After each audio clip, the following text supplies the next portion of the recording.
Truck driver, masarap pakinggan para sa ibang tao. Akala nila napakadali lang ang ating trabaho.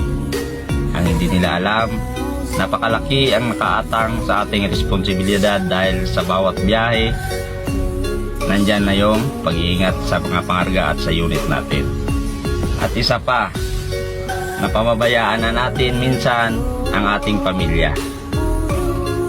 Dahil mas inuuna natin ang ating trabaho para may susuporta sa pangangailangan ng ating pamilya. At sa pag-alis natin sa ating pamilya, hindi natin alam kung makakauwi pa tayo ng ligtas sa kanila. Kaya sa mga asawa dyan na puro hinala sa kanilang mga asawa, kung alam nyo lang ang mga hirap ng sitwasyon ng inyong mga mister. Pag nasa biyahe, tinitiis nila ang pagod, gutom, puyat, alang-alang sa inyo.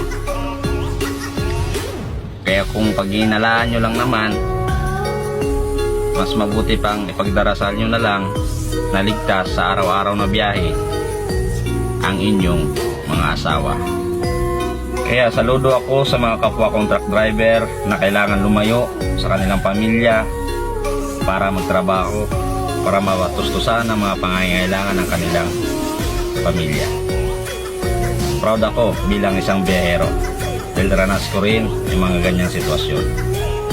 Kaya ingat lahat sa mga biyahe, keep safe always, God bless sa ating lahat, enjoy every moment, mga idol.